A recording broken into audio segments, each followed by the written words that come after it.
Paper 3 घंटे ਵਿੱਚ ਖਤਮ ਹੋ ਜਾਏ। ਕਈ ਵਾਰੀ ਅਸੀਂ ਕੀ ਕਰਦੇ ਹਾਂ, ਕੁਐਸਚਨ ਬਹੁਤ ਲੰਬੇ ਮੈਥਡ ਨਾਲ ਕਰਦੇ ਹਾਂ ਅਤੇ ਕੁਐਸਚਨ ਪੇਪਰ 3 ਘੰਟੇ 'ਚ ਖਤਮ ਹੀ ਨਹੀਂ ਹੁੰਦਾ। ਮੈਂ ਥੋੜ੍ਹਾ ਬਰੀਫ ਕਰਾਂਗਾ ਤੁਹਾਨੂੰ। ਸਭ ਤੋਂ ਪਹਿਲਾਂ ਭਾਗ ਊੜੇ ਦੇ ਵਿੱਚ 16 ਪ੍ਰਸ਼ਨ ਆਉਣੇ ਨੇ, ਇੱਕ ਨੰਬਰ ਵਾਲੇ ਬਹੁ ਵਿਕਲਪੀ, ਜਿਹਦੇ 4 ਆਪਸ਼ਨ 'ਚੋਂ ਇੱਕ ਆਪਸ਼ਨ ਟਿਕ ਕਰਨਾ। ਫਿਰ 8 ਪ੍ਰਸ਼ਨ ਆਉਣੇ ਆ ਇੱਕ ਨੰਬਰ ਵਾਲੇ, ਪਰ ਸਹੀ ਜਾਂ ਗਲਤ ਤੋਂ ਟਿਕ ਕਰਨਾ। ਫਿਰ 8 ਕੁਐਸਚਨ ਆਉਣੇ ਨੇ ਖਾਲੀ ਥਾਵਾਂ ਵਾਲੇ, ਉਹ ਵੀ ਇੱਕ ਨੰਬਰ ਦੇ। ਮਤਲਬ ਤੁਹਾਡਾ ਸੈਕਸ਼ਨ ਏ ਜਿਹੜਾ ਹੈ 32 ਨੰਬਰਾਂ ਦਾ ਹੈ। ਅਤੇ ਮੈਂ ਤੁਹਾਨੂੰ ਦੱਸਣਾ ਚਾਹੂੰਗਾ ਕਿ 80 ਦੇ ਵਿੱਚੋਂ ਬੇਟਾ ਜੀ 27 ਵਾਲਾ ਪਾਸ ਹੈ। ਪਾਸ ਦੀ ਗੱਲ ਕਰ ਰਹੇ ਹਾਂ ਬੇਟਾ, ਸਿਰਫ ਪਾਸ ਦੀ।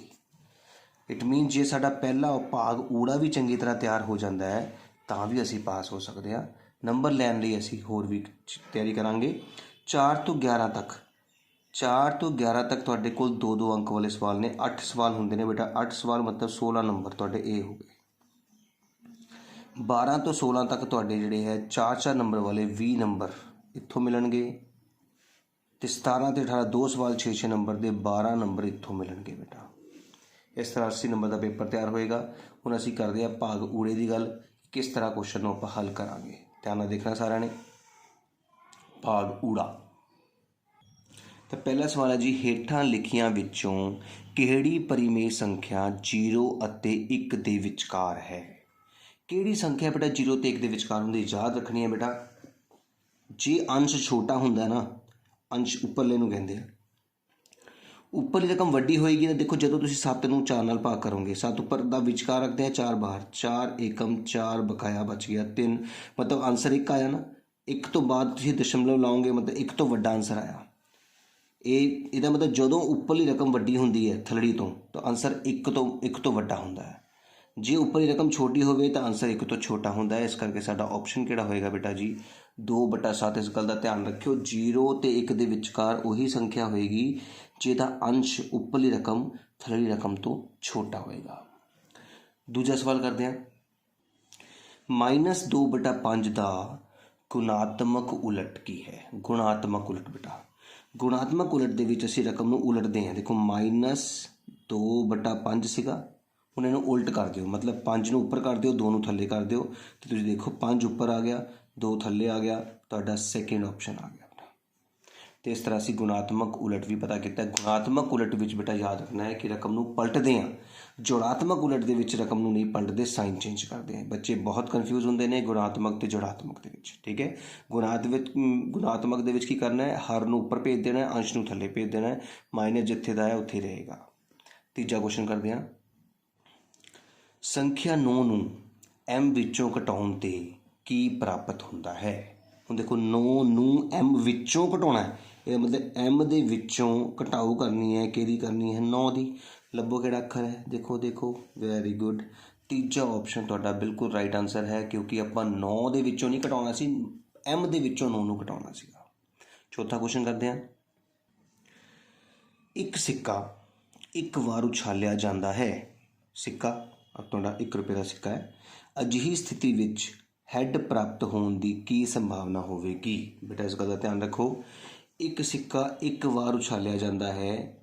ਅਜਿਹੀ ਸਥਿਤੀ ਵਿੱਚ ਚਿੱਤ ਪ੍ਰਾਪਤ ਹੋਣ ਦੀ ਕੀ ਸੰਭਾਵਨਾ ਹੋਵੇਗੀ। ਸੰਭਾਵਨਾ ਹੋਵੇਗੀ ਦੇਖੋ 1/2। ਵੈਸੇ ਤਾਂ ਇਹਦਾ ਆਨਸਰ ਕੀ ਆਏਗਾ 1/2। ਕਿਉਂ ਆਏਗਾ, ਕਿਉਂਕਿ ਜਦੋਂ ਇੱਕ ਸਿੱਕੇ ਨੂੰ ਉਛਾਲਦੇ ਹਾਂ ਤਾਂ ਉਹਦੇ ਕੁੱਲ ਪਰਿਣਾਮ ਆ ਹੁੰਦਾ, ਕੁੱਲ ਪਰਿਣਾਮ ਇਹ ਹੁੰਦਾ ਅਨੁਕੂਲ। ਕੁੱਲ ਅਤੇ ਅਨੁਕੂਲ, ਕੁੱਲ ਵਿੱਚ ਜਾਂ ਤਾਂ ਹੈੱਡ ਆਏਗਾ ਜਾਂ ਟੇਲ ਆਏਗਾ, 2 ਪਰਿਣਾਮ ਨੇ। ਅਨੁਕੂਲ ਜਿਹੜੇ ਉਹ ਮੰਗ ਰਿਹਾ, ਹੈੱਡ ਆਉਣ ਦੇ ਚਾਂਸ 1 ਹੁੰਦਾ ਹੈ। ਪਰ ਉਹਨੇ ਕੁਐਸਚਨ ਕੁਛ ਹੋਰ ਤਰੀਕੇ ਨਾਲ ਪੁੱਛਿਆ ਕਿ ਆਨਸਰ 0 ਅਤੇ 1 ਦੇ ਵਿਚਕਾਰ ਆਏਗਾ ਜਾਂ 0 ਆਏਗਾ ਜਾਂ 1 ਆਏਗਾ ਜਾਂ ਇਹਨਾਂ ਵਿੱਚੋਂ ਕੋਈ ਵੀ ਨਹੀਂ। ਬੇਟਾ ਸੰਭਾਵਨਾ ਦਾ ਆਨਸਰ ਹਮੇਸ਼ਾ 0 ਅਤੇ 1 ਦੇ ਵਿਚਕਾਰ ਜਾਂ 0 ਅਤੇ 1 ਹੋ ਸਕਦਾ ਹੈ। ਲੇਕਿਨ ਕਿਉਂਕਿ ਇਹ ਸ਼ੋਰ ਇਵੈਂਟ ਜਿਹਨੂੰ ਆਪਾਂ ਕਹਿੰਦੇ ਹਾਂ ਸੰਭਵ ਪਰਿਣਾਮ ਨਹੀਂ ਹੈਗੇ, ਮਤਲਬ ਜਿਹਨੂੰ ਆਪਾਂ ਨਿਸ਼ਚਿਤ ਸੰਭਾਵਨਾ ਬੋਲਦੇ ਹਾਂ, ਅਜਿਹੀ ਸਥਿਤੀ ਵਿੱਚ ਚਿੱਤ ਆਉਣ ਦੀ ਸੰਭਾਵਨਾ ਸਾਡੇ ਕੋਲ 1/2 ਹੈ।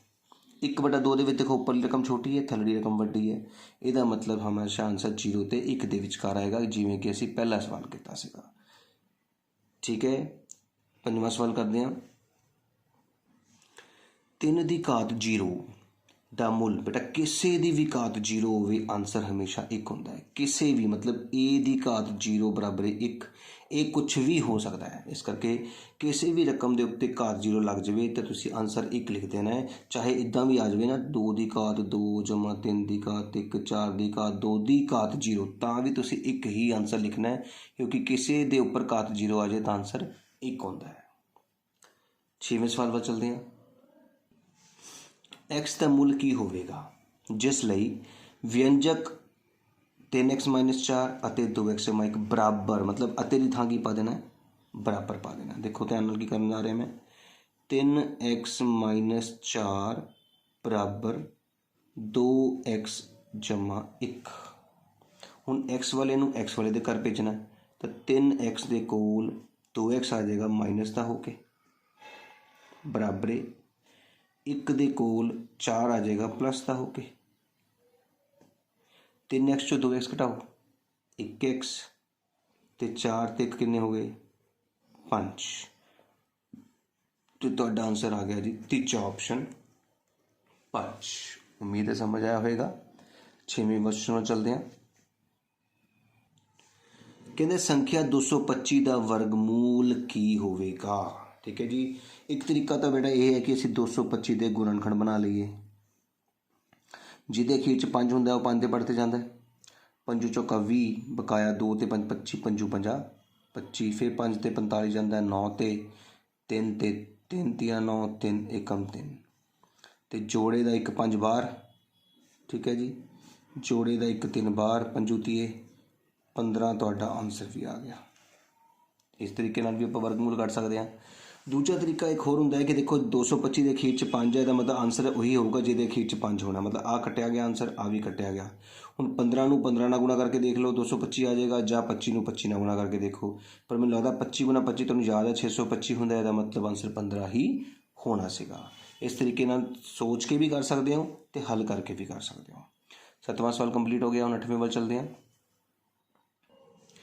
ਲਓ ਜੀ, ਹੇਠ ਲਿਖਿਆਂ ਵਿੱਚੋਂ ਕਿਸ ਸਥਿਤੀ ਵਿੱਚ ਲਾਭ ਹੋਵੇਗਾ। ਹੁਣ ਮੈਂ ਦੱਸੋ ਤੁਹਾਨੂੰ ਲਾਭ ਹੁੰਦਾ ਕਦੋਂ ਹੈ, ਜਦੋਂ ਕੋਈ ਚੀਜ਼ ਤੁਸੀਂ ਖਰੀਦੋ 10 ਰੁਪਏ ਦੀ ਅਤੇ ਵੇਚੋ 15 ਰੁਪਏ ਦੀ, ਤਾਂ ਹੀ ਲਾਭ ਹੁੰਦਾ। ਇਹਦਾ ਮਤਲਬ ਖਰੀਦ ਮੁੱਲ ਵੇਚ ਮੁੱਲ ਤੋਂ ਘੱਟ ਹੋਵੇ, ਹੈ ਨਾ। ਖਰੀਦ ਮੁੱਲ ਵੇਚ ਮੁੱਲ ਤੋਂ ਵੱਧ ਹੋਵੇ ਫਿਰ ਲਾਭ ਨਹੀਂ ਹੋ ਸਕਦਾ, ਹਾਨੀ ਹੋਏਗੀ, ਕਿਉਂਕਿ ਖਰੀਦਿਆ 15 ਦਾ ਵੇਚਿਆ 10 ਦਾ, ਹਾਨੀ ਹੋ ਗਈ। ਖਰੀਦ ਮੁੱਲ ਵੇਚ ਮੁੱਲ ਦੇ ਬਰਾਬਰ ਹੋਵੇ ਤਾਂ ਨਾ ਲਾਭ ਹੁੰਦਾ ਨਾ ਹਾਨੀ, 10 ਦੀ ਖਰੀਦੀ 10 ਦੀ ਵੇਚਤੀ। ਵੇਚ ਮੁੱਲ ਖਰੀਦ ਮੁੱਲ ਤੋਂ ਵੱਧ ਹੋਵੇ, ਬਿਲਕੁਲ ਠੀਕ, ਵੇਚ ਮੁੱਲ ਖਰੀਦ ਮੁੱਲ ਤੋਂ ਜ਼ਿਆਦਾ ਹੋਊਗਾ ਤਾਈਓ ਤੋਂ ਲਾਭ ਹੋਏਗਾ। ਤੀਜਾ ਪਾਰਟ ਤੁਹਾਡਾ ਆਨਸਰ ਹੋਏਗਾ। 8 ਕੁਐਸਚਨ ਕੰਪਲੀਟ ਹੋ ਚੁੱਕੇ ਨੇ। 9ਵੇਂ ਕੁਐਸਚਨ ਵੱਲ ਚੱਲਦੇ ਹਾਂ। ਸੰਖਿਆ 2 4 3 ਦੇ ਘਨ ਦਾ ਇਕਾਈ ਅੰਕ ਕੀ ਹੋਵੇਗਾ। ਬੇਟਾ ਜਦੋਂ ਵੀ ਤੁਹਾਨੂੰ ਇਕਾਈ ਅੰਕ ਪੁੱਛਿਆ ਜਾਂਦਾ ਨਾ ਕਿਸੇ ਵੀ ਰਕਮ ਦਾ, ਚਾਹੇ ਘਨ ਚਾਹੇ ਵਰਗ, ਤੁਸੀਂ ਇਕਾਈ ਅੰਕ ਹੀ ਚੱਕਣਾ ਹੈ, ਫਿਰ ਸਾਰਾ ਰਕਮ ਨਹੀਂ ਚੱਕਣਾ। ਇਕਾਈ ਅੰਕ ਕੀ ਹੈ 3। ਹੁਣ ਜੇ ਵਰਗਮੂਲ ਦਾ ਕਹਿ ਰਿਹਾ, ਵਰਗ ਦਾ ਕਹਿ ਰਿਹਾ ਤਾਂ 2 ਵਾਰ ਲਿਖਣਾ, ਜੇ ਘਨ ਦਾ ਕਹਿ ਰਿਹਾ ਤਾਂ 3 ਵਾਰ ਲਿਖਣਾ। 3 ਤੀਆ 9, 9 ਤੀਆ 27, ਇਕਾਈ ਅੰਕ ਕੀ ਆਇਆ ਬੇਟਾ 7, ਅਤੇ ਆਨਸਰ ਵੀ 7 ਹੋਏਗਾ। ਯਾਦ ਰੱਖਿਓ, ਜਦੋਂ ਵੀ ਚਾਹੇ ਵਰਗ ਦਾ ਇਕਾਈ ਅੰਕ ਪੁੱਛਿਆ ਜਾਵੇ ਚਾਹੇ ਘਨ ਦਾ ਇਕਾਈ ਅੰਕ ਪੁੱਛਿਆ ਜਾਵੇ, ਜਦੋਂ ਪੁੱਛਿਆ ਇਕਾਈ ਅੰਕ ਜਾ ਰਿਹਾ ਤਾਂ ਤੁਸੀਂ ਵੀ ਇਕਾਈ ਅੰਕ ਚੱਕਣਾ ਆ, ਅਤੇ ਉਸ ਇਕਾਈ ਅੰਕ ਨੂੰ 19 ਵਾਰ ਲਿਖਣਾ ਹੈ। ਜੇ ਵਰਗ ਕਹਿ ਰਿਹਾ ਤਾਂ 2 ਵਾਰੀ, ਅਤੇ ਜੇ ਘਨ ਕਹਿ ਰਿਹਾ ਤਾਂ 3 ਵਾਰੀ, ਅਤੇ ਇਹਨੂੰ ਗੁਣਾ ਕਰ ਦੇਣਾ। ਜੋ ਵੀ ਆਨਸਰ ਆਏਗਾ ਬੇਟਾ ਉਹਦਾ ਇਕਾਈ ਅੰਕ ਹੀ ਤੁਹਾਡਾ ਆਨਸਰ ਹੋਏਗਾ। ਹੁਣ ਆਪਾਂ 10ਵੇਂ ਪਾਰਟ ਵੱਲ ਚੱਲਦੇ ਹਾਂ। ਦਿੱਤਾ ਗਿਆ ਸੂਤਰ ਪੂਰਾ ਕਰੋ। ਬਹੁਤ ਹੀ ਸੌਖਾ ਸਵਾਲ ਬੇਟਾ। a the ਘਾਤ 2 minus b the ਘਾਤ 2 a minus b a plus b ਹੁੰਦਾ ਹੈ। ਇਹਦਾ ਮਤਲਬ ਆਪਸ਼ਨ ਕਿਹੜਾ ਆਇਆ ਹੈ, ਦੂਜਾ ਆਪਸ਼ਨ ਆ ਗਿਆ। ਇਹ ਸਿੱਧੀ ਸਿੱਧੀ ਤਤਸਮਕ ਜਿਹੜੇ ਨੇ ਆਇਡੈਂਟੀਟੀਜ਼ ਆਪਾਂ ਯਾਦ ਕਰਨੀਆਂ ਸੀਗੀਆਂ। ਜੇ ਘਾਤਾਂ ਵੱਖਰੀਆਂ ਵੱਖਰੀਆਂ ਨੇ ਅਤੇ ਵਿਚਕਾਰ ਮਾਈਨਸ ਹੈ ਤਾਂ ਹਮੇਸ਼ਾ ਘਾਤਾਂ ਹਟਾ ਦੇਣੀਆਂ, a minus b a plus b formula ਬਣ ਜਾਣਾ ਹੈ। 11ਵੇਂ ਕੁਐਸਚਨ ਵੱਲ ਚੱਲਦੇ ਹਾਂ। ਇੱਕ ਘਨਾਵ ਦੇ ਕਿੰਨੇ ਕਿਨਾਰੇ ਹੁੰਦੇ ਹਨ। ਬੇਟਾ ਚਾਹੇ ਘਨਾਵ ਹੋਵੇ ਚਾਹੇ ਘਨ ਹੋਵੇ, ਕਿਨਾਰੇ ਤਾਂ ਬੇਟਾ 12 ਹੀ ਰਹਿਣਗੇ। ਕਿਨਾਰੇ ਹਮੇਸ਼ਾ ਕਿੰਨੇ ਹੁੰਦੇ ਨੇ 12। ਦੇਖੋ ਇੱਦਾਂ ਦਾ ਹੁੰਦਾ ਹੈ ਘਨਾਵ, ਅਤੇ ਆਪਾਂ ਕਿਨਾਰੇ ਕਿਹਨੂੰ ਬੋਲਦੇ ਹਾਂ, ਇਹਨਾਂ ਨੂੰ 1 2 3 4 5 6 7 8 9 10 11 ਅਤੇ 12 ਕਿਨਾਰੇ ਸਾਡੇ ਕੋਲ ਘਨਾਵ ਦੇ ਹੁੰਦੇ ਨੇ। ਹੁਣ 12ਵੇਂ ਸਵਾਲ ਵੱਲ ਚੱਲਦੇ ਹਾਂ। ਹੇਠ ਲਿਖਿਆ ਵਿੱਚੋਂ ਕਿਹੜਾ 3xy ਦਾ ਸਮਾਨ ਪਦ ਹੈ। ਬੇਟਾ ਹੁਣ ਇਹ ਧਿਆਨ ਨਾਲ ਸਮਝੋ, ਸਮਾਨ ਪਦ ਕੀ ਹੁੰਦਾ ਹੈ। ਸਮਾਨ ਪਦ ਦਾ ਮਤਲਬ ਇੰਗਲਿਸ਼ ਵਾਲੇ ਅੱਖਰ ਸਮਾਨ ਹੋਣੇ ਚਾਹੀਦੇ ਨੇ, ਮੈਥ ਵਾਲਾ ਅੱਖਰ ਚੇਂਜ ਹੋ ਸਕਦਾ ਹੈ। ਇਹਦਾ ਮਤਲਬ x ਇਕੱਲਾ ਅਤੇ y ਇਕੱਲਾ, ਕੋਈ ਘਾਤ ਨਹੀਂ ਹੋਣੀ ਚਾਹੀਦੀ, ਪਰ ਇੱਥੇ y ਦੇ ਉੱਪਰ ਘਾਤ 2 ਹੈ ਦਿਸ ਰਹੀ ਹੈ ਤੁਹਾਨੂੰ। ਇਹਦਾ ਮਤਲਬ ਇਹ ਤੁਹਾਡਾ ਆਨਸਰ ਨਹੀਂ ਹੋ ਸਕਦਾ। ਇੱਥੇ x ਹੈਗਾ ਪਰ y ਹੈ ਨਹੀਂ, ਇਹ ਵੀ ਨਹੀਂ ਹੋ ਸਕਦਾ। ਇੱਥੇ x ਵੀ ਹੈ y ਵੀ ਹੈ ਲੇਕਿਨ z ਵੀ ਹੈ, ਇੱਥੇ z ਹੈ ਨਹੀਂ, ਇਹਦਾ ਮਤਲਬ ਇਹ ਵੀ ਨਹੀਂ ਹੋ ਸਕਦਾ। ਇੱਥੇ ਦੇਖੋ x ਵੀ ਹੈ ਅਤੇ y ਵੀ ਹੈ, ਇਕੱਲਾ x y ਹੈ ਨਾ, ਦੇਖੋ ਧਿਆਨ ਨਾਲ ਮੈਚ ਕਰ ਰਿਹਾ। ਸਮਾਨ ਪਦ ਹੈ, ਮੈਥ ਵਾਲਾ ਅੱਖਰ ਚੇਂਜ ਹੋ ਸਕਦਾ ਹੈ। ਇਹਦਾ ਮਤਲਬ ਤੁਹਾਡਾ ਆਨਸਰ ਕੀ ਹੋਇਆ, ਚੌਥਾ ਪਾਰਟ ਹੋਇਆ। ਯਾਦ ਰੱਖਿਓ, ਸਮਾਨ ਪਦ ਵਿੱਚ ਤੁਸੀਂ ਇੰਗਲਿਸ਼ ਵਾਲੇ ਅੱਖਰਾਂ ਨੂੰ ਦੇਖਣਾ ਹੈ ਕਿ ਉਹ ਸੇਮ ਦਿਖਣ। ਜੇ ਕਿਸੇ 'ਤੇ ਘਾਤ ਲੱਗੀ ਸੀ ਇੱਥੇ ਤਾਂ ਉਹੀ ਘਾਤ ਥੱਲੇ ਹੋਣੀ ਚਾਹੀਦੀ ਹੈ। ਠੀਕ ਹੈ ਜੀ ਬੇਟਾ। 13ਵਾਂ ਕੁਐਸਚਨ ਕਹਿੰਦਾ ਜੀ ਇਹਦਾ ਸਾਂਝਾ ਗੁਣਨਖੰਡ। ਕਿਹਦਾ ਸਾਂਝਾ ਗੁਣਨਖੰਡ ਪੁੱਛਿਆ, ਦੇਖੋ ਧਿਆਨ ਨਾਲ ਤੁਸੀਂ। ਇੱਕ ਹੈ 2y, ਇੱਕ ਹੈ 22x ਅਤੇ y ਦਾ। ਠੀਕ ਹੈ ਜੀ। ਸਭ ਤੋਂ ਪਹਿਲਾਂ ਤੁਸੀਂ ਇਹਨੂੰ ਟਰੀ ਬਣਾਉਣਾ। ਇੱਕ 2 ਇੱਥੇ ਲਿਖ ਲੈਣਾ, y ਇੱਥੇ ਲਿਖ ਲੈਣਾ। ਇਹਦਾ ਵੀ ਟਰੀ ਬਣਾਉਣਾ ਬੇਟਾ। 22 ਹੈ ਨਾ, 22 ਦੇ ਗੁਣਨਖੰਡ ਬਣਾਓ ਪਹਿਲਾਂ, ਜਿੱਦਾਂ ਆਪਾਂ ਵਰਗਮੂਲ ਬਣਾਉਂਦੇ ਹਾਂ। ਕੀ ਬਣੇ 2 ਅਤੇ 11। ਫਿਰ ਇਹਦਾ ਕੀ ਲਿਖ ਲਿਆ x ਅਤੇ ਇੱਕ ਆ ਕੀ ਆ ਗਿਆ y। ਆਈ ਗੱਲ ਸਮਝ। ਹੁਣ ਦੇਖੋ ਦੋਨਾਂ 'ਚ ਸਾਂਝਾ ਕੀ ਹੈ, 2 ਇੱਧਰ ਵੀ ਹੈ, 2 ਇੱਧਰ ਵੀ ਹੈ, y ਇੱਧਰ ਵੀ ਹੈ, y ਇੱਧਰ ਵੀ ਹੈ। ਇਹਦਾ ਮਤਲਬ 2 ਅਤੇ y।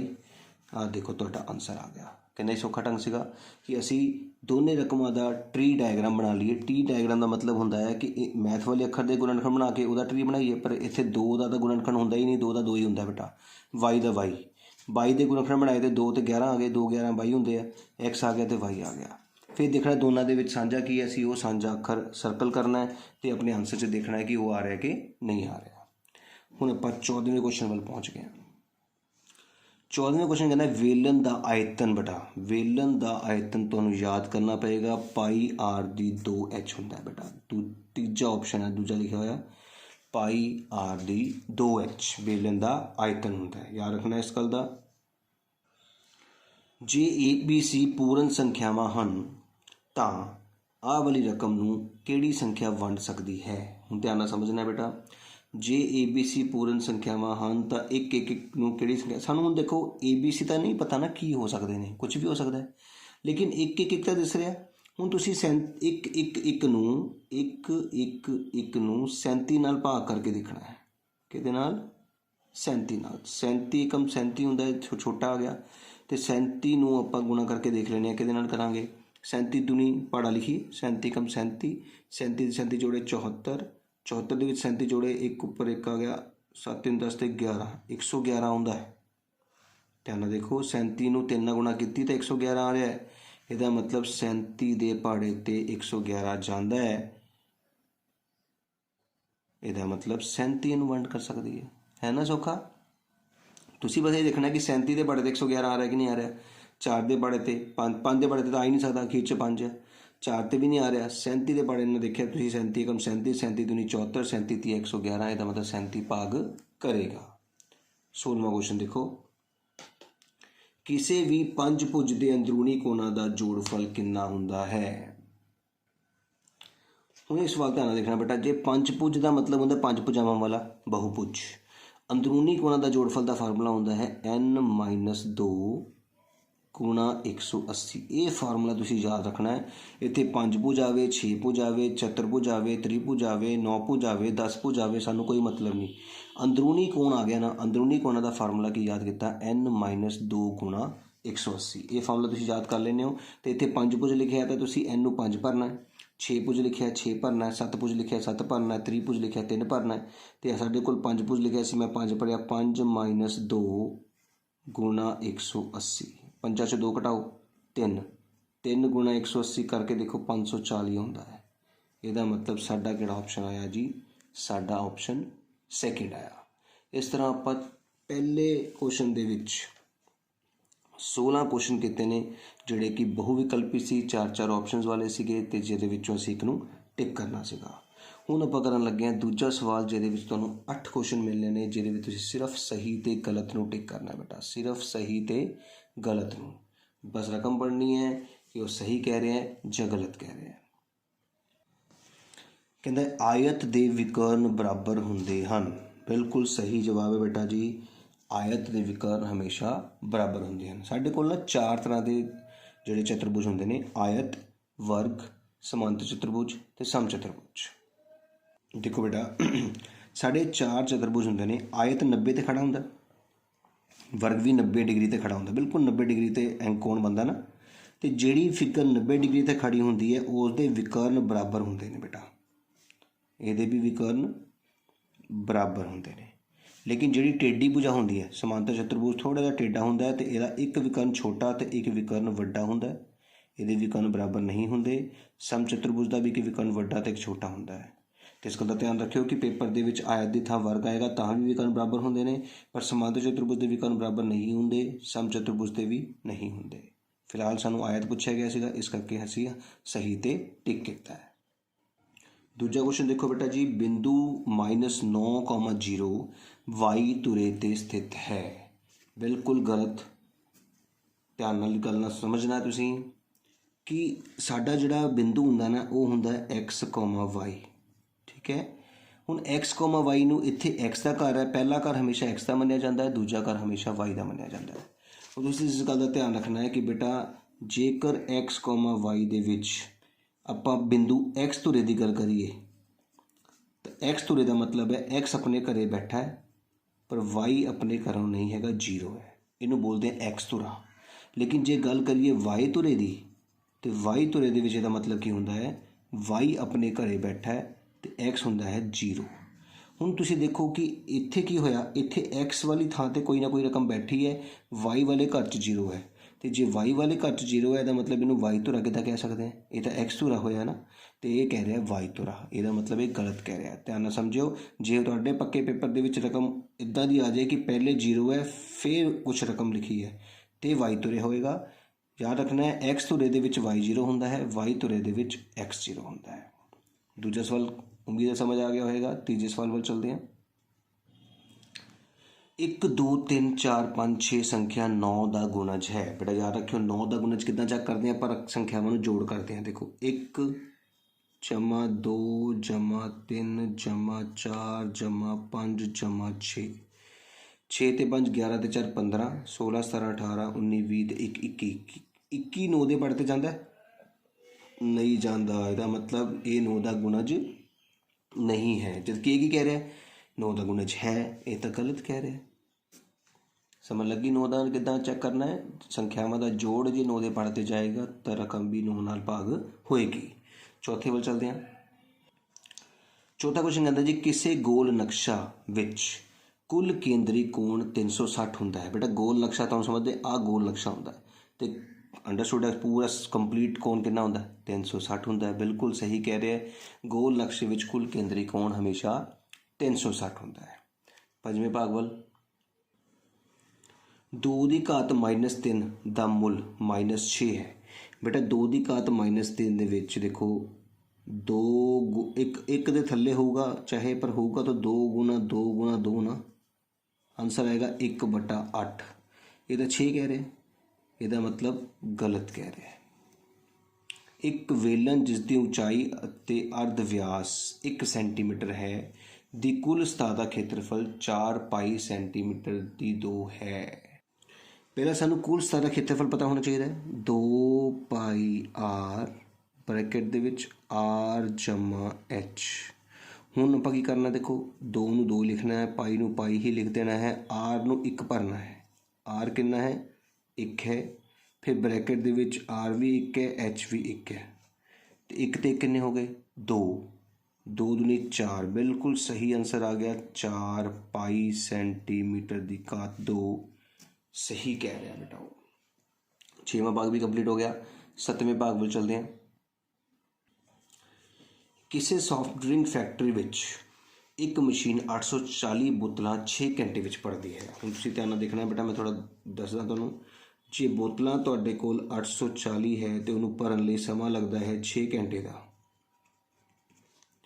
ਉਹ ਮਸ਼ੀਨ 5 ਘੰਟੇ ਵਿੱਚ ਕਿੰਨੀਆਂ ਬੋਤਲਾਂ ਭਰੇਗੀ। ਹੁਣ ਸਮਾਂ ਘੱਟ ਗਿਆ, ਜੇ ਸਮਾਂ ਘਟਾ ਦੋਗੇ 5 ਘੰਟੇ ਤਾਂ ਬੋਤਲਾਂ ਵੀ ਤਾਂ ਘਟਣਗੀਆਂ ਕਿ ਨਹੀਂ।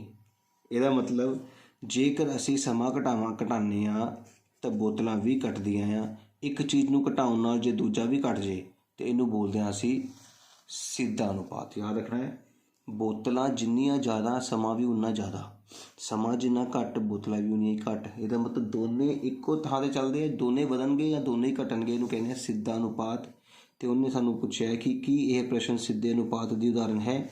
ਬਿਲਕੁਲ ਸਹੀ, ਇਹ ਜਿਹੜੀ ਹੈ ਸਿੱਧੇ ਅਨੁਪਾਤ ਦੀ ਹੀ ਉਦਾਹਰਨ ਹੋਏਗੀ। 8ਵਾਂ ਆਪਾਂ ਕਰਨ ਲੱਗੇ ਹਾਂ, ਧਿਆਨ ਦੇਖਣਾ ਹੈ।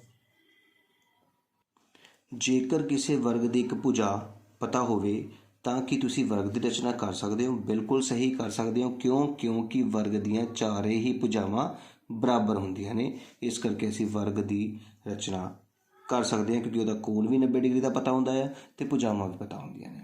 ਅਤੇ ਇਸ ਤਰ੍ਹਾਂ ਸਾਡਾ ਦੂਜਾ ਕੁਐਸਚਨ ਜਿਹੜਾ ਸਹੀ ਜਾਂ ਗਲਤ ਨਾਲ 8 ਕੁਐਸਚਨ ਦੇ ਰਿਹਾ ਸੀਗਾ, ਅਸੀਂ ਉਹ ਵੀ ਕੰਪਲੀਟ ਕੀਤਾ ਹੈ। ਤੁਹਾਨੂੰ ਸਮਝ ਜ਼ਰੂਰ ਆਇਆ ਹੋਵੇਗਾ ਕਿ ਕਿਸ ਤਰੀਕੇ ਨਾਲ ਆਪਾਂ ਇਹਨਾਂ ਕੁਐਸਚਨ ਨੂੰ ਹੱਲ ਕਰਨਾ ਹੈ। ਹੁਣ ਆਪਾਂ ਖਾਲੀ ਥਾਵਾਂ 'ਤੇ ਚੱਲਦੇ ਹਾਂ, ਜਿਹੜੇ ਫਿਰ 8 ਖਾਲੀ ਥਾਵਾਂ ਤੁਹਾਨੂੰ ਮਿਲਣਗੇ, ਜਿਨ੍ਹਾਂ ਵਿੱਚੋਂ ਅਸੀਂ ਖਾਲੀ ਥਾਂ ਭਰਨਾ ਹੈ, ਜਦਕਿ 2-2 ਆਪਸ਼ਨਸ ਤੁਹਾਨੂੰ ਦਿੱਤੀਆਂ ਗਈਆਂ ਨੇ ਇਹਦੇ ਵਿੱਚ ਵੀ, ਜੋ ਕਿ ਤੁਸੀਂ ਫਿਲ ਕਰਨੀ ਹੈ। ਲਓ ਜੀ, ਪਹਿਲਾ ਸਵਾਲ ਦੇਖੋ। ਦਿੱਤਾ ਗ੍ਰਾਫ ਸਮੇਂ ਅਤੇ ਤਾਪਮਾਨ ਵਿੱਚ ਡੈਸ਼ ਹੈ, ਸੰਭਵ ਜਾਂ ਅਸੰਭਵ? ਦੇਖੋ, ਆਹ ਹੈ ਸਮਾਂ, ਮੰਨ ਲਓ ਸਵੇਰ ਦੇ 5 ਵਜੇ ਹੈ, ਫਿਰ 6 ਵੱਜ ਗਏ, 7, 8, 9, 10। ਜਿੱਦਾਂ ਜਿੱਦਾਂ ਸਮਾਂ ਵੱਧ ਰਿਹਾ ਉੱਦਾਂ ਉੱਦਾਂ ਤੁਹਾਡਾ ਤਾਪਮਾਨ ਵੀ ਵੱਧ ਰਿਹਾ। ਕੀ ਇਹ ਸੰਭਵ ਹੈ? ਬਿਲਕੁਲ ਸੰਭਵ ਹੈ। ਸਵੇਰੇ 5 ਵਜੇ ਠੰਡ ਹੁੰਦੀ ਹੈ, ਠੀਕ ਹੈ ਨਾ, ਜਿੱਦਾਂ ਜਿੱਦਾਂ ਸਮਾਂ ਵੱਧਦਾ ਜਾਂਦਾ ਸਾਡਾ ਜਿਹੜਾ ਤਾਪਮਾਨ ਹੈ ਉਹ ਵੱਧਦਾ ਜਾਂਦਾ ਹੈ, ਗਰਮੀ ਸ਼ੁਰੂ ਹੋ ਜਾਂਦੀ ਹੈ। ਇਹਦਾ ਮਤਲਬ ਇਹ ਚੀਜ਼ ਸਾਡੀ ਸੰਭਵ ਹੈ। ਦੂਜਾ ਦੇਖੋ, ਇੱਕ ਸੰਖਿਆ ਜਿਸ ਦਾ ਇਕਾਈ ਅੰਕ 5 ਹੋਵੇ ਉਹ ਹਮੇਸ਼ਾ ਕਿਸ ਦਾ ਗੁਣਜ ਹੁੰਦੀ ਹੈ? ਬੇਟਾ 5 ਦਾ ਹੀ ਗੁਣਜ ਹੁੰਦੀ ਹੈ ਨਾ। ਦੱਸਿਆ ਸੀ ਤੁਹਾਨੂੰ ਕਿ 5 ਨਾਲ 5 ਦੇ ਪਾੜੇ 'ਤੇ 5 ਜਾਂ 0 ਆਉਂਦਾ ਹੈ। ਵਰਗ ਦਾ ਹਰੇਕ ਕੋਣ ਡੈਸ਼ ਹੁੰਦਾ ਹੈ। ਹੁਣੇ ਕੀਤਾ ਸੀ, ਵਰਗ ਦਾ ਹਰੇਕ ਕੋਣ ਕੀ ਹੁੰਦਾ ਹੈ? 90 ਡਿਗਰੀ ਹੁੰਦਾ ਹੈ। ਦੇਖੋ ਕਿੰਨੇ ਸੌਖੇ ਸਵਾਲ ਤੁਹਾਨੂੰ ਖਾਲੀ ਥਾਵਾਂ ਦੇ ਰੂਪ ਵਿੱਚ ਮਿਲੇ ਨੇ। ਆਪਸ਼ਨ ਨਾਲ ਦਿੱਤੀਆਂ ਨੇ, ਬਸ ਤੁਸੀਂ ਉਹਨਾਂ ਦੋਨਾਂ ਦੇ ਵਿੱਚੋਂ ਸੋਚਣਾ ਹੈ ਕਿਹੜੀ ਆਪਸ਼ਨ ਸਹੀ ਹੋਏਗੀ। 3 ਕੁਐਸਚਨ ਕੰਪਲੀਟ ਹੋ ਗਏ ਨੇ, ਅੱਗੇ ਚੱਲਦੇ ਹਾਂ। ਦਿੱਤੇ ਗਏ ਪਾਈ ਚਾਰਟ ਵਿੱਚ ਇੱਕ ਸਕੂਲ ਦੇ ਲੜਕੇ ਅਤੇ ਲੜਕੀਆਂ ਦੀ ਗਿਣਤੀ ਦਰਸਾਈ ਗਈ ਹੈ। ਜੇਕਰ ਇਸ ਸਕੂਲ ਦੇ ਕੁੱਲ ਵਿਦਿਆਰਥੀਆਂ ਦੀ ਗਿਣਤੀ 400 ਹੋਵੇ ਤਾਂ ਲੜਕਿਆਂ ਦੀ ਗਿਣਤੀ ਪੁੱਛ ਰਿਹਾ। ਬੇਟਾ ਲੜਕੇ ਹੈਗੇ 90 ਡਿਗਰੀ। ਦੇਖੋ ਇੱਥੇ ਕੀ ਦਿਖ ਰਿਹਾ ਤੁਹਾਨੂੰ? 90 ਡਿਗਰੀ। ਅਤੇ ਤੁਹਾਨੂੰ ਪਤਾ ਡਿਗਰੀ ਟੋਟਲ ਕਿੰਨਾ? ਦੇਖੋ ਇੱਥੇ ਹੈ 270, ਇੱਥੇ ਹੈ 90, ਅਤੇ ਦੋਨਾਂ ਜੋੜ ਹੋ ਗਿਆ 360। ਇਹਦਾ ਮਤਲਬ ਕੀ ਕਰਨਾ ਹੈ? 90/360 ਗੁਣਾ ਕੁੱਲ ਬੱਚੇ ਕਿੰਨੇ ਨੇ? 400।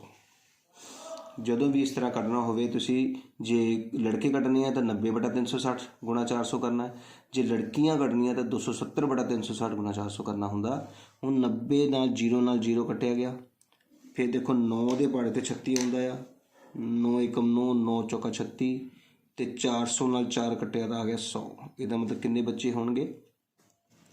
100 ਬੱਚੇ ਹੋਣਗੇ।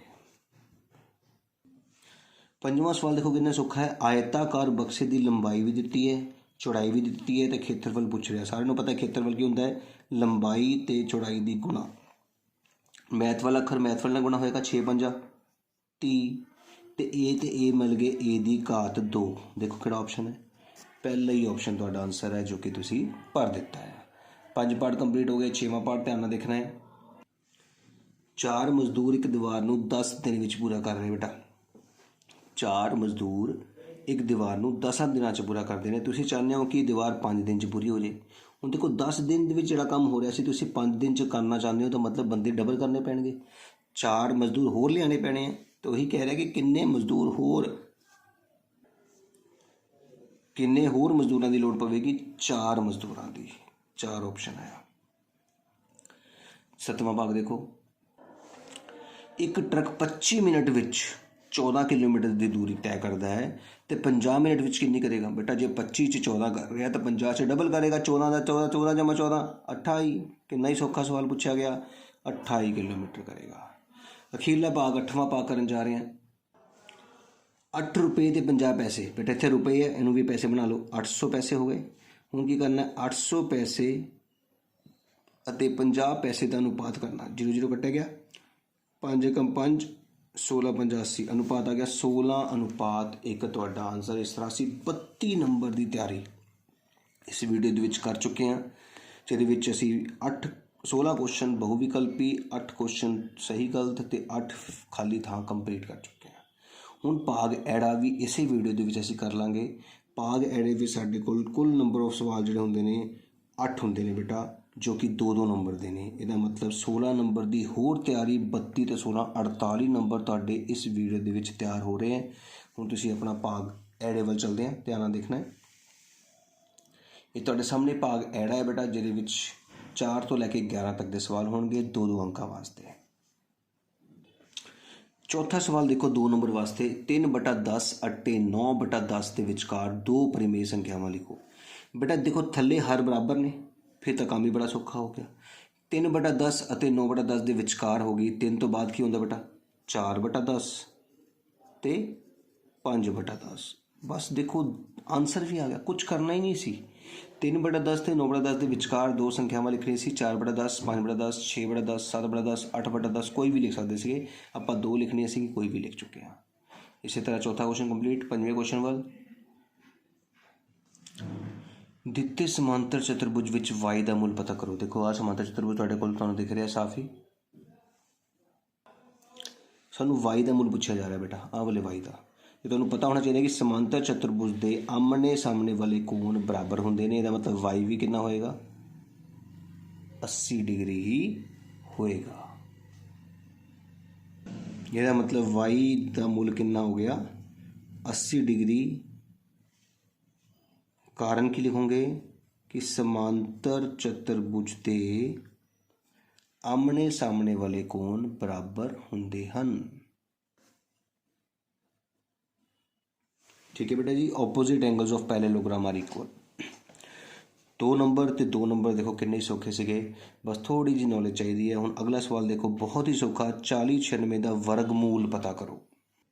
तो देखो बेटा 4096 का वर्गमूल पता करने लिए 4096 के बनावांगे गुणनखंड।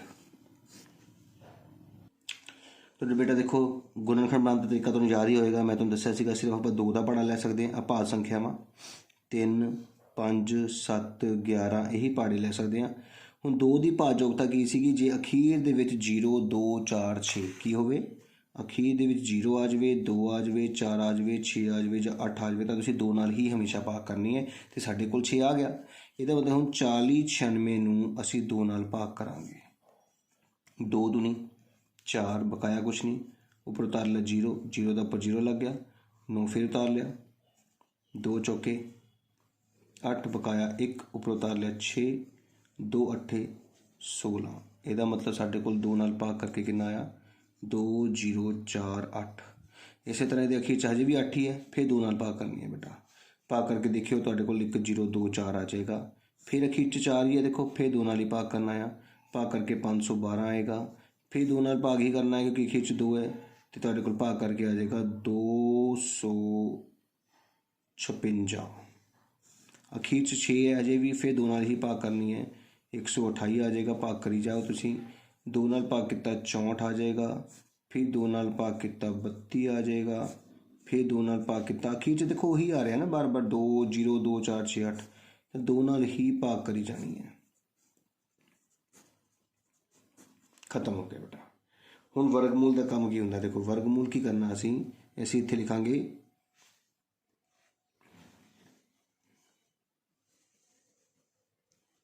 वर्गमूल 4096 बराबरे वर्गमूल 1 2 3 4 5 6 7 8 9 10 11 12। 2 12 वाली लिखांगे 1 2 3 4 5 6 7 8 9 10 11 12। गलती नाल घट नाल लिख दिओ। फिर देखो एक जोड़ा बनाया ਉਹਦਾ 2 ਬਾਹਰ, ਦੂਜਾ ਜੋੜਾ ਬਣਾਇਆ ਉਹਦਾ ਵੀ 2 ਬਾਹਰ, ਤੀਜਾ ਜੋੜਾ ਬਣਾਇਆ ਉਹਦਾ ਵੀ 2 ਬਾਹਰ, ਚੌਥਾ ਜੋੜਾ ਬਣਾਇਆ ਉਹਦਾ ਵੀ 2 ਬਾਹਰ, ਪੰਜਵੇਂ ਜੋੜਾ ਬਣਾਇਆ ਉਹਦਾ ਵੀ 2 ਬਾਹਰ, ਛੇਵਾਂ ਜੋੜਾ ਬਣਾਇਆ ਉਹਦਾ ਵੀ 2 ਬਾਹਰ। ਇਹ ਲਾਈਨ ਨਹੀਂ ਵੀ ਲਿਖੋਗੇ ਚਲੇਗਾ। तो फिर हम गुणा करिए 2 दूनी 4, 4 दूनी 8, 8 दूनी 16, 16 दूनी 32, 32 दूनी गुणा करके देख लो 64। तो इस तरह साडा 2 नंबर वाला सवाल पूरा होया। देखो थोड़ा जिहा वड्डा हो गया लेकिन बहुत सौखा है वर्गमूल पता करना। सिर्फ गुणनखंड बनाने ने तो दो दो के जोड़े जोड़े है वो दो के जोड़े का 1 2 बाहर आएगा तो गुणा करके 64 तुहाडा आंसर आ गया। तुसीं इन्ना सवाल करके आना पेपर के विच। उम्मीद है समझ आया होगा। हुण आपां अगले सवाल पर चलते हैं। अगला सवाल बेटा 1 5 6 2 5 का घनमूल दसना बेटा। हुण घनमूल भी इस तरीके नाल कढना जिस तरह तुसीं वर्गमूल पता किया। देखो ध्यान नाल सब तो पहला असीं 1 5 6 2 5 के गुणनखंड बनावांगे पर क्योंकि अखीर च 5 है इस करके इसनूं 5 नाल भाग करांगे। 5 तीए 15 बकाया कुछ नहीं ऊपर उतार लिया 6 5 एकम 5 बकाया 1 ऊपर उतार लिया 2 5 दूनी 10 बकाया 2 ऊपर उतार लिया 5 5 50 25। तो इस तरह 5 नाल भाग करके साडे कोल आ गया 31 25। क्योंकि रखी च फिर 5 है तो इन्हूं फिर 5 नाल ही भाग करांगे। तुसीं करके देखो तुहानूं 625 मिलेगा। फिर अखीर च 5 ही आया 5 नाल भाग करांगे तुहानूं 125 मिलेगा। फिर 5 ही अखीर च फिर 5 नाल भाग करांगे तुहानूं 25 आ जाएगा। करके देख लो भाग। फिर 5 50 25 फिर 5 एकम 5। ਇਹਦਾ मतलब ਹੁਣ ਆਪਾਂ 15 625 ਦਾ ਘਨਮੂਲ पता करना है। तो ਹੁਣ जोड़े 3 ਦੇ बनाने हैं। किन्ने दे 3 ਦੇ मतलब 3 ਦਾ जोड़ा 1 5 3 ਦਾ जोड़ा 1 5। आंसर कितना आ गया 5 50 25 ਤੁਹਾਡਾ ਘਨਮੂਲ आ गया। याद रखियो वर्गमूल च जोड़े 2 2 ਦੇ बनते हैं घनमूल च जोड़े 3 3 ਦੇ बनते हैं। तो ये ਤੁਹਾਡਾ पूरा क्वेश्चन कंप्लीट है ਤੁਹਾਡੇ सामने। अगले क्वेश्चन पर चलते हैं। तो लो जी 8वां क्वेश्चन ਤੁਹਾਡੇ सामने है व्यंजक 7x - 42 के गुणनखंड बनाओ। ਹੁਣ याद रखो वही तरीका सेम जो कि तुहानूं दस्सिया सी मैं इत्थे कर रहा। देखो 7x - 42 ये तो ट्री बनाया 7 तो x बन गया क्योंकि 7 के गुणनखंड नहीं होंगे। लेकिन 42 का जो ट्री बनाना है तो 42 के गुणनखंड बनाने पैने तुहानूं। 42 का अखीर च 2 है तो 2 नाल भाग करांगे 21 आ गया। 21 बेटा 3 दे बड़े ते जांदा आ 7 30 21 7 दे बड़े ते 1 ते 42 का गुणनखंड की बने 2 बनिया 3 बनिया ते 7 बनिया। हुण तुसीं दसना कि इन्हां विचों सांझी रकम किहड़ी है। देखो ध्यान नाल 7 इधर भी है 7 इधर भी है तो 7 बाहर कढ लेना है। इदां ही लिखना कॉपी ते तुसीं। फिर नैक्सट स्टैप तुसीं इस तो बाद जिहड़ा नैक्सट स्टैप लिखना है उहदे च की करना है 7 बाहर कढ लेना कॉमन। 7 नूं बाहर आवाज़ मार ली। हुण इस घर च इस वाले घर च कौन रह गया एक्स रह गया। फिर निशान किहड़ा आ घटाओ तो इस घर च 2 रकमां रह गई 3 ते 2 तेनों गुणा करनी है 3 दूनी 6। ये तुहाडा आंसर होएगा। तो देख लो कितना सौखा है। पहला जो भी गुणनखंड वाला सवाल आता है तुसीं इहदा ट्री डायग्राम बनाना है। ट्री डायग्राम पता लग गया 7 के गुणनखंड नहीं होंगे 7 ही रह गया एक्स का एक्स रह गया। 42 के गुणनखंड होंगे ने 2 3 ते 7 वो लिख लिया। फिर इस तो अगे लाइन के 7 साझा सीगा दोनों चों 7 बाहर रख लिया। 7 तो बाद ना प्लस पानी ना माइनस पानी ब्रैकेट पानी है बस। फिर इस घर च रह गया एक्स फिर घटाओ का निशान तो जे रकम 1 तो ज़्यादा होणगियां तो गुणा करके लिखनी है। 8वां सवाल तुहाडा कंप्लीट हो चुका है। हुण आपां 9वें क्वेश्चन पर चलते हैं। क्वेश्चन कहता है कि एक वस्तु का अंकित मूल्य 1200 रुपये है जिस ते 12% का GST लगता है। तो सब तो पहले तुसीं की कढोगे GST कढोगे। किहदे उत्ते लग रहा है 1200 ते है ना। तो 1200 का कितना प्रतिशत लग रहा है 12%। आई गल समझ। किद्दां कढदे हैं GST 1200 दा नूं लिखते हैं गुणा 12% हटा के थल्ले आंदा 100। 0 नाल 0 कटिया 0 नाल 0 कटिया 12 नूं 12 नाल गुणा की आ गया रुपये 144। ये मतलब आ तुहाडा की है 144 GST। Very good. तो यदा मतलब वेच मुल कितना होएगा तुसीं दुकानदार नूं किन्ने पैसे दोगे 1200 तो तुसीं देने ही सीगे ना जिहड़ी चीज़ खरीद रहे हो। तो नालों नाल 144 रुपये तुसीं होर दे रहे हो GST। यदा मतलब 1200 दे विच तुसीं 144 नूं की करोगे जोड़ करोगे। तो किन्ने पैसे दिते दुकानदार नूं तुसीं 1344 रुपये तुहाडा आंसर। कितना ही सौखा सवाल सीगा। देखो पहला असीं GST पता किया तो फिर असीं वेच मुल पता किया। 9वां क्वेश्चन कंप्लीट हो चुका है। हुण आपां 10वें क्वेश्चन पर चलते हैं।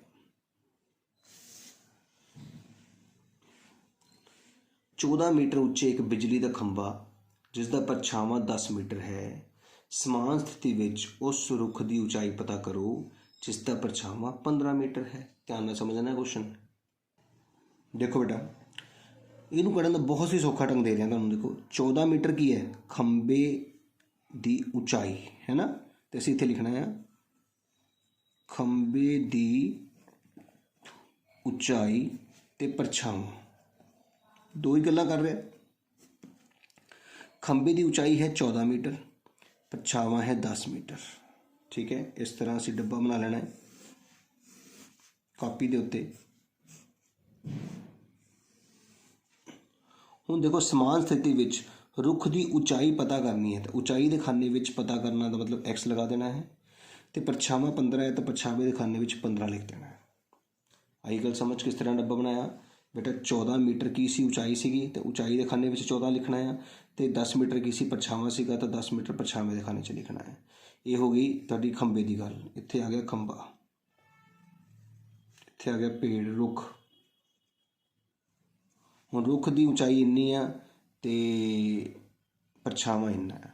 ਉਚਾਈ ਨਹੀਂ ਸੀ ਪਤਾ x ਮੰਨ ਲਈ। ਹੁਣ ਤੁਹਾਨੂੰ ਇਹ ਤਾਂ ਪਤਾ ਹੀ ਹੋਗਾ, ਜਿੰਨਾ ਖੰਭਾ ਵਧਾਉਂਗੇ, ਜਿੰਨਾ ਖੰਭਾ ਵੱਡਾ ਹੁੰਦਾ ਜਾਏਗਾ ਪਰਛਾਈ ਵੀ ਵੱਡੀ ਹੁੰਦੀ ਜਾਏਗੀ, ਜਿੰਨਾ ਖੰਭਾ ਛੋਟਾ ਹੁੰਦਾ ਜਾਏਗਾ ਪਰਛਾਈ ਵੀ ਛੋਟੀ ਹੁੰਦੀ ਜਾਏਗੀ। ਇਹਦਾ ਮਤਲਬ ਇਹ ਕਿਹੜਾ ਅਨੁਪਾਤ ਹੈ, ਸਿੱਧਾ ਅਨੁਪਾਤ ਹੈ। ਇੱਥੇ ਲਿਖਣਾ ਤੁਸੀਂ ਕਿ ਇਹ ਕਿਹੜਾ ਅਨੁਪਾਤ ਹੈ, ਸਿੱਧਾ ਅਨੁਪਾਤ ਹੈ। ਇਸ ਕਰਕੇ ਸਿੱਧੇ ਅਨੁਪਾਤ ਵਿੱਚ ਕੀ ਕਰਦੇ ਹਾਂ ਅਸੀਂ, ਤਿਰਛੀ ਗੁਣਾ ਕਰਦੇ ਹਾਂ। 10 ਗੁਣਾ x बराबर 14 गुना 15। याद रखना है, सीधे अनुपात की करते हैं तिरछी गुना करते हैं बेटा। फिर x इधर ही रह गया, पहले 10 गुना x तो 10x हो गया, 14 ਨੂੰ 15 ਨਾਲ गुना करो, 15 ਨੂੰ 14 ਨਾਲ गुना करके देख लेने, 15 चौके 60 ਤੇ 15 210 हो गया। तो x कितना आ गया 210 बटा 10, 10 0 कट्टे गए, तो x आ गया ਤੁਹਾਡਾ 21 मीटर। ਇਹ ਤੁਹਾਡਾ ਇਸ ਸਵਾਲ ਦਾ ਆਨਸਰ ਹੋ ਗਿਆ। 10ਵਾਂ ਕੁਐਸਚਨ ਵੀ ਤੁਹਾਡਾ ਕੰਪਲੀਟ ਹੋ ਚੁੱਕਾ ਹੈ। ਉਮੀਦ ਹੈ ਸਮਝ ਆਈ ਹੋਏਗੀ। 11ਵਾਂ ਕੁਐਸਚਨ ਦੇਖੋ, ਉਚਿਤ ਤਤਸਮਕ ਵਰਤੋਂ ਕਰਦੇ ਹੋਏ 2y + 5 2y + 5 ਦਾ ਮੁੱਲ ਪਤਾ ਕਰਨਾ ਹੈ। ਦੇਖੋ ਬੇਟਾ 2y + 5 2y + 5 ਜਿਹਨੂੰ ਅਸੀਂ 2y + 5 ਦੀ ਘਾਤ 2 ਲਿਖ ਸਕਦੇ ਹਾਂ, ਕਿਉਂਕਿ ਸੇਮ ਹੈ, 2y ਵੀ ਸੇਮ ਹੈ, 5 ਵੀ ਸੇਮ ਹੈ, ਤੇ ਨਿਸ਼ਾਨ ਵੀ ਸੇਮ ਹੈ। ਤੇ ਇਹਦੇ ਵਿੱਚ ਕੀ ਕਰਨਾ ਹੁੰਦਾ, ਅਸੀਂ ਜਦੋਂ ਘਾਤ 2 ਲੱਗੀ ਹੋਵੇ ਪੂਰੇ ਦੇ ਉੱਪਰ, ਤਾਂ ਪਹਿਲੀ ਬ੍ਰੈਕਟ ਦੇ ਉੱਪਰ ਘਾਤ 2, ਫਿਰ ਇੱਕ ਹੋਰ ਬ੍ਰੈਕਟ ਦੇ ਉੱਪਰ ਘਾਤ 2, ਫਿਰ ਜਮਾ 2ab। ਇਹ ਫਾਰਮੈਟ ਯਾਦ ਕਰ ਲਓ, a + b the ਘਾਤ 2 the formula a the 2 + b the 2 = 2ab। ਪਹਿਲੇ ਖਾਨੇ ਵਿੱਚ ਕੀ ਲਿਖਣਾ ਹੈ, ਪਹਿਲੀ ਰਕਮ 2y, ਦੂਜੇ ਖਾਨੇ ਵਿੱਚ ਦੂਜੀ ਰਕਮ 5। ਪਹਿਲੇ ਖਾਨੇ ਵਿੱਚ ਪਹਿਲੀ ਰਕਮ, ਦੂਜੇ ਖਾਨੇ ਵਿੱਚ ਦੂਜੀ ਰਕਮ। ਹੁਣ ਘਾਤ 2 ਪਹਿਲਾਂ 2 ਨੂੰ ਦਿੱਤੀ, 2 ਦੂਣੀ 4, y ਨੂੰ ਦਿੱਤੀ ਘਾਤ 2 ਲੱਗ ਗਿਆ, 5 ਨੂੰ 2 ਦੇਣਾ ਦਾ ਮਤਲਬ ਹੁੰਦਾ 5 × 5 = 25, 5 ਦੂਣੀ 10 ਤੇ y। ਇਹ ਤੁਹਾਡਾ ਇਸ ਸਵਾਲ ਦਾ ਆਨਸਰ ਵੀ ਆ ਗਿਆ। 2 ਨੰਬਰ ਦੇ ਸਵਾਲ ਕਿੰਨੇ ਸੌਖੇ ਸੀ ਤੁਸੀਂ ਦੇਖ ਸਕਦੇ ਹੋ। ਤੇ ਸਾਡੀ ਇਸ ਵੀਡੀਓ ਦੇ ਵਿੱਚ ਭਾਗ ਐੜਾ ਵੀ ਕੰਪਲੀਟ ਹੋ ਚੁੱਕਾ ਹੈ ਬੇਟਾ। ਹੁਣ ਈਡੀ ਭਾਗ ਦੇਖੋ, ਇਸ ਵੀਡੀਓ ਦੇ ਵਿੱਚ ਆਪਾਂ ਹੁਣ 4 ਨੰਬਰ ਵਾਲੇ ਕੁਐਸਚਨ ਕਰਨ ਜਾ ਰਹੇ ਹਾਂ। ਕਹਿੰਦੇ 12ਵਾਂ ਕੁਐਸਚਨ ਹੈ, ਦਿੱਤੀ ਗਈ ਸਮੀਕਰਨ ਹੱਲ ਕਰੋ, ਸੋਲਵ ਦੀ ਫੋਲੋਇੰਗ ਇਕੁਏਸ਼ਨ। ਧਿਆਨ ਦੇਖਣਾ 4 ਨੰਬਰ ਵਾਸਤੇ ਬੇਟਾ ਸਵਾਲ ਹੈ, ਬਹੁਤ ਹੀ ਸੌਖਾ। ਦੇਖੋ ਸਭ ਤੋਂ ਪਹਿਲਾਂ ਇਸ 3 ਜਿਹੜਾ ਇਸ ਘਰ ਦੇ ਬਾਹਰ ਖੜਾ ਨਾ, ਹੁਣ ਇਸ 3 ਨੇ ਘਰ ਦੇ ਅੰਦਰ ਜਾਣਾ, ਤਾਂ ਸਭ ਤੋਂ ਪਹਿਲਾਂ ਕਿਹਨੂੰ ਮਿਲੂਗਾ, t ਨੂੰ। ਵੈਰੀ ਗੁੱਡ, ਤੇ ਆਨਸਰ ਆ ਗਿਆ 3t। ਫਿਰ ਨਿਸ਼ਾਨ ਕਿਹੜਾ ਲੱਗਣਾ ਹੈ, ਮਾਈਨਸ ਦਾ। ਫਿਰ 3 ਚਲਾ ਗਿਆ ਇਸ 3 ਦੇ ਕੋਲ ਮਿਲਣ ਲਈ, 3 ਨੂੰ 3 ਨਾਲ ਗੁਣਾ ਕਰੋ, 3 × 3 = 9। ਵੈਰੀ ਗੁੱਡ, ਬਰਾਬਰ ਹੈ। ਹੁਣ 5 ਗਿਆ ਅੰਦਰ ਇੱਧਰ 2 ਦੇ ਕੋਲ, 5 ਦੂਣੀ 10, ਨਾਲ ਕੀ ਲੱਗਾ t, ਨਿਸ਼ਾਨ ਪਲੱਸ ਦਾ। ਫਿਰ 5 ਗਿਆ ਬੇਟਾ ਜੀ 1 ਦੇ ਕੋਲ, 5 × 5। ਠੀਕ ਹੈ ਬੇਟਾ। ਇਸ ਤਰ੍ਹਾਂ ਤੁਸੀਂ ਸਭ ਤੋਂ ਪਹਿਲਾਂ ਬ੍ਰੈਕਟ ਦੇ ਬਾਹਰ ਵਾਲੀ ਜਿਹੜੀ ਰਕਮ ਹੈ ਬ੍ਰੈਕਟ ਦੇ ਅੰਦਰ ਵਾਲੇ ਹਰ ਇੱਕ ਰਕਮ ਨਾਲ ਗੁਣਾ ਕਰਨੀ ਹੈ। ਹੁਣ ਟੀ ਵਾਲਾ ਟੀ ਦੇ ਘਰ ਭੇਜ ਦੇਣਾ ਆ, ਤੇ ਬਗੈਰ ਟੀ ਵਾਲਾ ਬਗੈਰ ਟੀ ਦੇ ਘਰ ਭੇਜ ਦੇਣਾ, ਬਸ ਇੰਨਾ ਹੀ ਕੰਮ ਕਰਨਾ ਹੈ। ਹੁਣ ਦੇਖੋ 3t ਦੇ ਕੋਲ 10t ਬੁਲਾਇਆ, ਤੇ ਉੱਥੇ ਪਲੱਸ ਦਾ ਸੀਗਾ, ਇੱਥੇ ਆ ਕੇ ਕੀ ਹੋ ਗਿਆ ਮਾਈਨਸ ਦਾ, ਬਰਾਬਰ ਦਾ ਨਿਸ਼ਾਨ। ਹੁਣ 5 ਉਸ ਘਰ ਵਿੱਚ ਹੈਗਾ तो 9 इधरों इस घर में भेजा जा रहा, माइनस तो की बन गया प्लस बन गया। 3 प्लस का 10 माइनस का प्लस माइनस माइनस रह गए 7, वड्डी रकम का साइन माइनस है तो माइनस लगेगा, बराबर 9 तो 5 जुड़ के हो गए 14।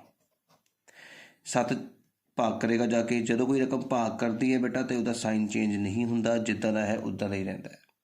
7 एकम 7 7 दूनी 14, तो टी का मुल आ गया बेटा जी -2। तो देखो इन्ना सौखा सवाल 4 नंबर के तुहानूं पाया गया सीगा सरकार के पेपर के विच, जिहड़ा सरकार वालों भेजा गया। हुण इसे दा एक जां पार्ट है बेटा, जां तो ये सवाल करना सीगा जां इस तो अगला सवाल करना सीगा। हुण अगला सवाल देखो किद्दां करना है, बहुत ही सौखा सवाल है भी। दो संख्यावां विच अनुपात, देखो दो संख्यावां मैं इत्थे लिख रहा तुहानूं समझा रहा बहुत ही सौखे ढंग नाल। संख्यावां का अनुपात कितना है बेटा जी 5:3, तो तुसीं इत्थे 5 लिख देना है, इत्थे 3 लिख देना है, तो इन्हां दे नाल कोई भी एक इंग्लिश का अखर ABC पूरी तुहाडी है बेटा। मैं XX लगाता, तुसीं A लगाओ BB लगाओ, कुछ भी लगा सकते हो, आपां X लगा दिता है। तो संख्यावां साडे कोल की आ गई 5X ते 3X। जदों भी अनुपात नूं वखरा वखरा करना हुंदा है तो उहदे नाल X लगाईदा हुंदा है।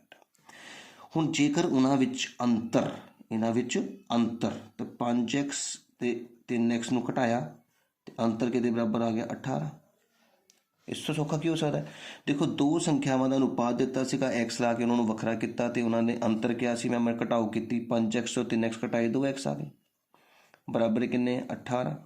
2X ना गुणा कर रहे उत्थे जाके की करेगा भाग करेगा, तो 18 नूं 2 नाल भाग करते नाल ही सानूं मिल गया जी 9। जिद्दां ही 9 मिलिया उत्थे ही मैं वापस वापस ये कोल आ जाना है, मतलब फिर दोबारा मैं की लिखना है संख्यावां, ये सामने लिख लो किहड़ियां संख्यावां सीगियां 5X ते 3X। हुण 5 गुणा इहदे विचकार कोई निशान नहीं, तो गुणा होंदी है। X साडे कोल 9 आया बेटा जी, 5 गुणा 9 ते 3 गुणा 9, 9 पंजा 45 ते 9 तिया 27। ਇਹਦਾ मतलब साडे कोल संख्यावां किहड़ियां होईयां 45 ते 27 साडा आंसर हो गया। कोई पंजाबी दी वर्डिंग नहीं याद की, कुछ नहीं किया, सिंपल तरीके नाल आपां क्वेश्चन खत्म किया है। समय लगी होएगी, संख्यावां लिखते वेले अनुपात तोड़ने नाल X लगना है, अंतर दिता सी 18, उत्थों X निकल आया 9, तो वापस इत्थे ही आ जाना है, तो X की थां ते 9 लिखना है, तो गुणा कर देनी है।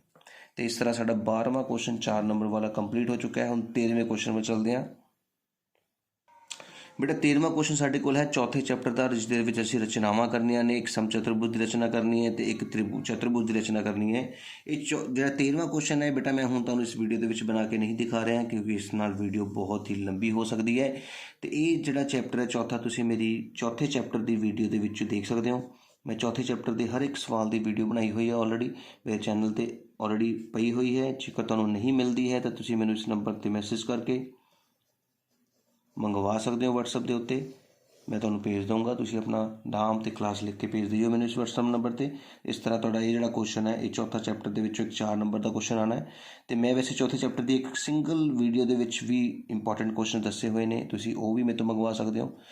तो इसके अलावा मैं हर एक चैप्टर की एक सिंगल वीडियो बनाई हुई है जिहदे विच इंपॉर्टेंट क्वेश्चन दसे हुए हैं। तो तुसीं सारी चीज़ां मैनूं व्हाट्सएप पर मैसेज करके मंगवा सकते हो फ्री ऑफ कॉस्ट। तो हुण आपां 14वां क्वेश्चन करांगे। 14वां क्वेश्चन देखो 4 नंबर लिए 10वें चैप्टर के विचों बेटा सब तो ही सौखा चैप्टर है इस तुहाडी बुक का। 4 नंबर फ्री दे ने। एक ठोस दे 20 फलक, फलक नूं असीं बोलते हैं फेस, याद रखियो। वैसे तुहाडे कोल पेपर दे विच इंग्लिश भी लिखिया होएगा। शिखर होंदी है वर्टिसिस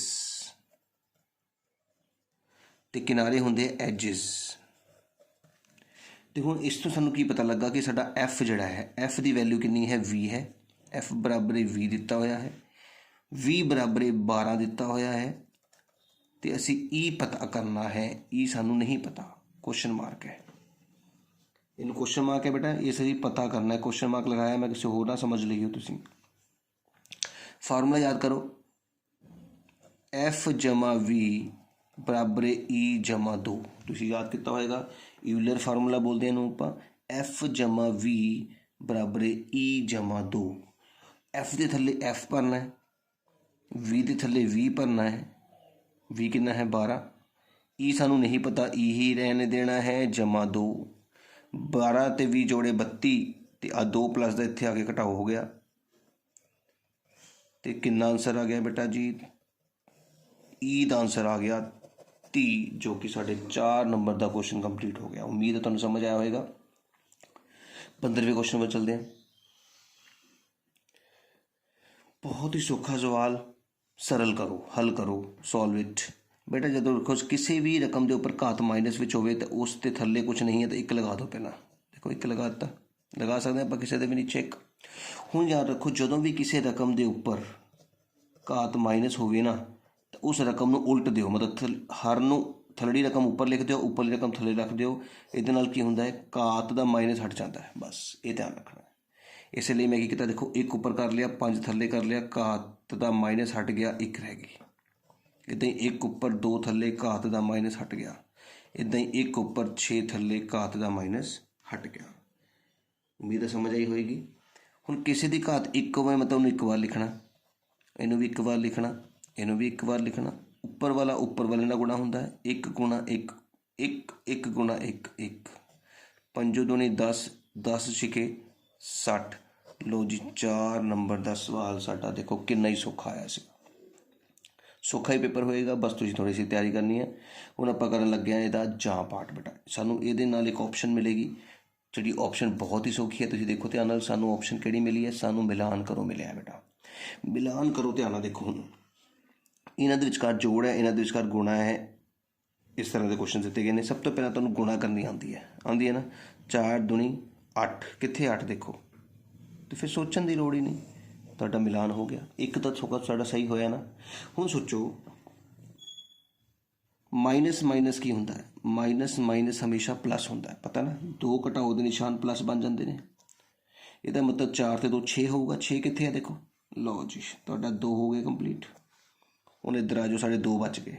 ਤੁਹਾਨੂੰ मैं समझाया ਸੀਗਾ कि प्लस ਤੇ ਇੱਕ माइनस हमेशा घटा होंगे आ। प्लस माइनस माइनस होंदा है बेटा, तो ये भी एक प्लस है एक माइनस है, ये भी एक प्लस है एक माइनस है। प्लस माइनस माइनस होएगी, यदा मतलब आंसर हमेशा 2 ही आऊगा। देखो इत्थे भी 2 है, इत्थे भी 2 है, लेकिन निशान हमेशा वड्डी रकम का लगना है।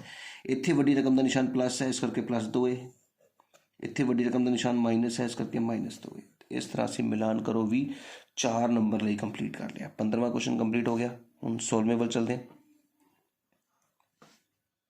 16वां क्वेश्चन देखो होर भी बहुत ही सौखा। 15वें चैप्टर के विचों एक रेखी ग्राफ बनाना है। इस तरह तुहानूं बॉक्स बनाएगा, ये मैं ग्राफ हुणे चिपकाया बेटा हल लई। तुसीं इस तरह का एक ग्राफ तुहानूं मिलेगा। तुसीं ग्राफ के उत्ते देखो सेबां की संख्या 1 2 3 4 5 है, तो तुसीं एक्स तो रेते 1 2 3 4 5 लिख लिया, ठीक है। 6 एक्स्ट्रा लिख हो गया। इसी तरह मुल जिहड़ा है साडे कोल है 5 10 15 20 25 है, इस करके असीं 5 10 15 20 25 30 तक लिख लिया। हुण तुसीं देखना है सब तो पहला सेबा की मुल कितनी है। सेबा का मुल है साडे कोल 1, सेबा की संख्या 1 है तो मुल 5 है। देखो ध्यान नाल, सेबा की संख्या 1 है तो मुल 5 है। सब सेबा की संख्या 1 ते खड़े हो जाओ, तो इस तो तुरना शुरू करो। इस लाइन के उत्ते देखो तुरते जाना जो तक तुसीं 5 के सामने नहीं पहुँच जाते। जिते ही 5 के सामने पहुँच गए उत्थे तुसीं डॉट लगाना है, भरना नहीं, तो इदा सर्कल लगा देना है, ये डॉट लगाना है बस। उस तो बाद दूजे वाल चलते हैं। हुण सेबा की संख्या 2 हो गई तो मुल 10 हो गया। देखो सेबा की संख्या 2, तो हुण इस लाइन ते तुरते जाना है ਜਦੋਂ तक तुसीं 10 के सामने नहीं आते। जिद्दां आ गए उत्थे डॉट लगा देनी है, तो इदा सर्कल कर देना है, भरना नहीं इहनूं। फिर देखो 3 के सामने 15 है, तो तुसीं हुण 3 के सामने देखो 3 के सामने वाली लाइन ते तुरते जाना है, तो 15 ते आके डॉट लगानी है, तो सर्कल कर देना है। इधर 4 के सामने 20 है, डॉट लगानी है, तो सर्कल कर देना है। इसी तरह 5 के सामने 25 है, डॉट लगानी है, तो सर्कल कर देना है। तो हुण स्केल की मदद के नाल तुसीं की करना है, इन्हां 5 बिंदुओं को आपस में मिला देना है।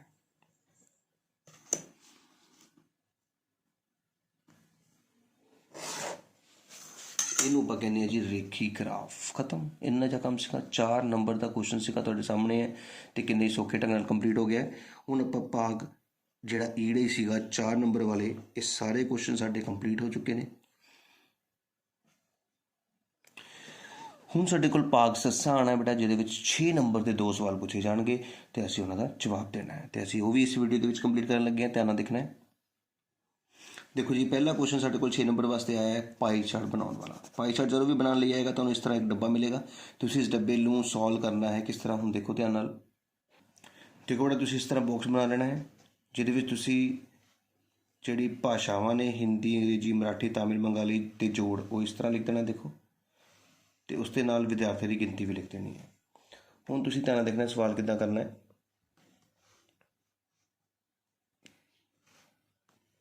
40 ਬਟਾ ਜੋੜ 72 ਗੁਣਾ 360। ਸਾਰੇ ਸਵਾਲਾਂ ਵਾਸਤੇ 12 ਬਟਾ ਜੋੜ ਮਤਲਬ 72 ਗੁਣਾ 360, 9 ਬਟਾ 72 ਗੁਣਾ 360। ਹਰ ਰਕਮ ਦੇ ਥੱਲੇ ਜੋੜ ਲਿਖਣਾ ਹੈ ਤੇ ਗੁਣਾ 360 ਪਾ ਦੇਣਾ ਹੈ।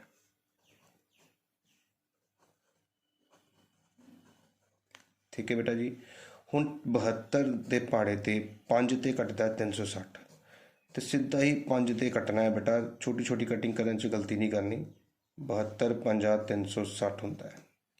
ਹੁਣ 40 ਤੇ 5 ਨੂੰ ਗੁਣਾ ਕੀਤਾ 200 ਆ ਗਿਆ, 12 ਪੰਜਾ 60 ਆ ਗਿਆ, 9 ਪੰਜਾ 45 ਆ ਗਿਆ, 7 ਪੰਜਾ 35 ਆ ਗਿਆ, 4 ਪੰਜਾ 20 ਆ ਗਿਆ। ਤੁਸੀਂ ਇਹਨੂੰ ਜੋੜ ਕਰਕੇ ਦੇਖ ਲੈਣਾ, ਤੁਹਾਡੇ ਕੋਲ 360 ਆਉਣਾ ਚਾਹੀਦਾ। ਜੇ ਆਇਆ ਤਾਂ ਤੁਸੀਂ ਇਹ ਬਾਕਸ ਸਹੀ ਬਣਾਇਆ, ਅਦਰਵਾਈਜ਼ ਗਲਤ ਹੋ ਸਕਦਾ ਹੈ। ਹੁਣ ਆਪਾਂ ਇਸ ਦਾ ਕੀ ਬਣਾਉਣਾ, ਪਾਈ ਚਾਰਟ।